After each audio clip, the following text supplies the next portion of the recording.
कि नमः शिवाय में दो स्थितियां होती हैं। एक नमः शिवाय का अर्थ में जो भाव छिपा है वो, जैसे नमः शिवाय का अर्थ है शिव को नमन, शिव को प्रणाम। इसमें भाव क्या छिपा है? मन आपका झुकेगा भाई साहब। प्रणाम करिएगा किसी को तो मन झुकेगा, बिना झुके भी प्रणाम होता है, खूब होता है।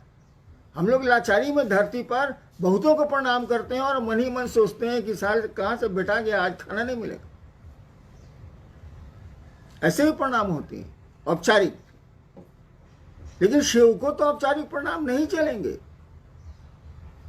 वहां तो मन को प्रणाम की स्थिति में जाना होगा। नमः शिवाय का अर्थ और चैतन्य मंत्र में दो चीजें होती हैं। तो नमः शिवाय का अर्थ तो क्लियर है, बहुत हल्की सी संस्कृत है, नमः शिवाय शिव को प्रणाम। लेकिन इसका अर्थ है शिव को प्रणाम, उसके में भाव क्या है? रोड पर चल रहे हैं, कका गोड़ लगता नहीं, अब मने मन सोच रहे साला ककवा कहां से बेटा गया, आज तो नाश्ता नहीं मिलेगा। वाह, ये प्रणाम नहीं है। तो नमः शिवाय में शिव को प्रणाम करने का भाव छिपा है, शिव को नमन करने की स्थिति छिपी है। मन जब शिव को प्रणाम करेगा तो ये झुकना सीखेगा, विनीत होगा। कहा जाता है अकड़ और अहंकार दो चीजें न भक्ति मार्ग में चलती हैं न शिष्यता में चलती हैं। अकड़ और अहंकार से बचना होगा। और चैतन्य, मंत्र में चैतन्य होता है। ये शिव क्या है?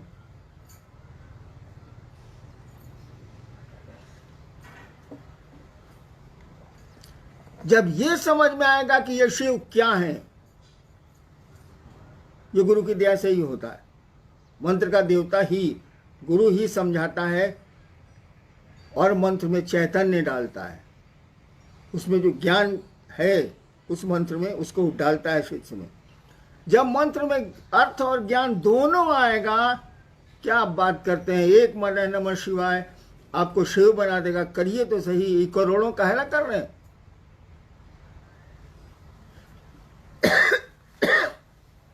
हमने कहा ना कि एक माला नमः शिवाय करिए, एक एक दाने पर शिव को प्रणाम करिए। तो हम तो लोग तो गिनती करते हैं, 108 हो गया। माला में तो 108 दाने दिए ही हुए हैं, उसको गिनती क्या करनी। और सांसों पर करिएगा तो सांसों की माला पे तो गिनती का सवाल ही नहीं। और आपकी सांसें भी फिक्स्ड है, हर एक आदमी को तय है कि कितनी सांसें लेगा ये धरती पर।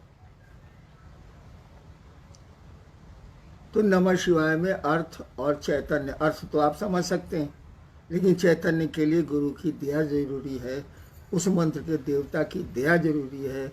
वो जब मिलेगी तो एक बार का नमः शिवाय आपको शिव के रास्ते में उठा के रख देगा। एक बार का नमः शिवाय कहा ही जाता है कि एक बार आपने शिव को प्रणाम कर लिया, निश्चल प्रणाम कर लिया, फिर प्रणाम की जरूरत नहीं है।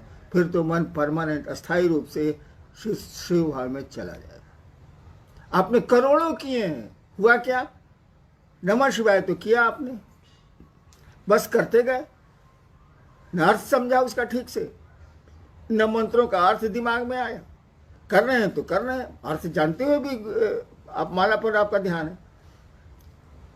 और मन धीरे धीरे समझने लगा कि हम तो 1 लाख 2 लाख 1 करोड़ नमः शिवाय कर दिए, साला सामने वाला क्या बोलेगा हमसे। और अहंकार आपको छाया। अहंकार किसी को भी छाएगा तो धरती पर उसके संबंध बिगड़ेंगे, आध्यात्म में तो पूरी तरह बिगड़ जाएंगे। इसलिए याद रखिए भाई साहब, शिव शिष्यता में या भक्ति में अकड़ और अहंकार इसको हटाइए। इसके जब तक ये नहीं हटेगा तब तक आपका नमः शिवाय फलदायी नहीं होगा। वैसे धरती के छोटे मोटे काम हो जाए। नेक्स्ट। आरा से शिव शिष्य हैं। आपने कहा आओ चलें शिव की ओर, अब तो चल भी रहे हैं, फिर भी परिणाम नहीं है। कष्ट बहुत है, मन भागता रहता है, आखिर क्यों है ऐसा? जब भी जीवात्मा, जब भी कोई इस धरती पर योनिगत होता है, आता है। वो पेड़ हो, जीव हो, इंसान हो, देवता हो, भगवान हो, जब भी वो योनिगत होगा, पैदा होगा इस धरती पर, तब तो धरती के नियम लगेंगे। उसे सुख भी मिलेगा, उसे दुख भी मिलेगा, और आनंद तो मिलता है मात्र शिव की ओर चलने से, उस ईश्वर की ओर चलने से। जब दुख मिलेगा तो याद रखिए सुख भी मिलेगा, जब सुख मिलेगा तो याद रखिए दुख भी मिलेगा। लेकिन जब आनंद मिलेगा तो उसका उल्टा होता ही नहीं है। इसीलिए ईश्वर को कहा जाता है सच्चिदानंद, शिव को कहा जाता है वो ईश्वर है, महेश्वर है, आनंद वही है, उन्हीं के रास्ते में है, उन्हीं की दया पर है। तो आओ चलें शिव की ओर, किसी ने कहा। अरे भैया, जिस दर्द से कहा वो दर्द समझ में आया कि शब्द पकड़ा गए? जिसने भी ये कहा कि आओ चलें शिव की ओर, उसके भीतर दर्द था, एक पुकार थी वह शिव की ओर चलने की, कि उसके पास भाव थे, और उस समय उसके पास दूसरा कोई भाव नहीं था। भीतर से उसने आवाज दी, आओ चलें शिव की ओर। हम लोगों के लिए तो वो शब्द हैं, आओ चलें शिव की ओर। है ना वो वही हो गया, है ना वो। आओ चलें शिव की ओर। जिसने कहा उसके भीतर दर्द था, एक क्या कहिएगा, उसको एक पीड़ा थी, और इसी दर्द के तहत उसने आवाज दी, आओ चलें शिव की ओर। अगर उस दर्द से आप चलते हैं, उस दर्द के पीछे चलते हैं, तो कोई पीड़ा नहीं होगी। पीड़ा तो होती ही रहती है, पीड़ा तो मन झेलता है। पुआल पर सोने वाले को डंडा पर सुला दीजिए, रात भर नींद नहीं आएगी। डंडा पर सोने वाले को पुआल पर सुला दीजिए, रात भर नींद नहीं आएगी। ये तो मन की स्थिति है।